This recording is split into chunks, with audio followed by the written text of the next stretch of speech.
অবশেষে দেখে ফেললাম শাকিব খানের মোস্ট অ্যান্টিসিপেটেড মুভি রকস্টার। তুফান, তাণ্ডব, প্রিন্স আর গতানুগতিক ধারা থেকে বেরিয়ে সম্পূর্ণ আলাদা কন্টেন্টের একটা মুভি, যেটাকে এক্সপেরিমেন্টও বলতে পারেন।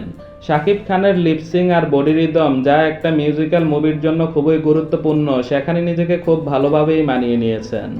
আর তার লুকস এক কথায় দুর্দান্ত, তার চেহারার সাথে ভালোভাবেই স্যুট করতেছিল। অল্প সময়ে মুভি তৈরি করলেও এর সেট নির্মাণ ও প্রেমে কোনো কমতি চোখে পড়েনি। গল্পের সাথে শাকিব খান নিজেকে যেভাবে মানিয়ে নিয়েছেন তা এক কথায় অসাধারণ। অভিনয়ের দিক থেকে তিনি কোনো কমতি রাখেননি। প্রতিটি সিনে নিজেকে উজাড় করে দিয়েছেন, যেন চরিত্রের ভেতরে পুরোপুরি ঢুকে গিয়েছেন। মুভির একটা বড় ফিলোসফিক্যাল দিক আমার ভালো লেগেছে। প্রতিটা রকস্টারের জীবনে সম্ভবত একজন মীরার বড্ড প্রয়োজন। মীরার মতো কেউ না থাকলে তারা হয়তো একটা সময় গিয়ে জীবনের আসল অর্থটাই উপলব্ধি করতে পারতো না। এই রিয়েলাইজেশনটা ভালো ছিল। একজন মানুষ যার অভিনয় নিয়ে খুবই কম কথা হচ্ছে, তিনি হলেন কাজী সাব্বির। বরবাদের জিল্লুর মতো রকস্টারের আসলাম চরিত্রটাও আইকনিক হয়ে যাওয়ার প্রবল সম্ভাবনা ছিল। ক্রীড়া সাংবাদিক ও উপস্থাপক হিসেবে পরিচিত লোকটা যে এত ভালো অভিনয় করেন কে জানতো। He was smart and handsome screen presence.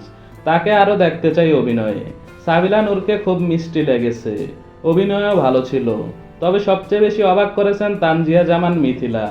5 থেকে 10 মিনিটের স্ক্রিন টাইমে বিশাল ইম্প্যাক্ট রেখে গেছেন। এটা একটা মিউজিক্যাল মুভি হলেও হল থেকে বেরিয়ে এসে কোনো গানের রিপিট ভ্যালু থাকবে না, বাস ঠিকঠাক ছিল। এর স্ক্রিন প্লে এতটাই স্লো, যাদের ঘুমের সমস্যা আছে তাদের জন্য খুব ভালো কাজ করবে। মেকিং আরও একটু স্ট্রং হতে পারত। বিশেষ করে মুভির শেষটা দর্শককে আরেকটু ইমোশনালি কানেক্ট করতে পারত।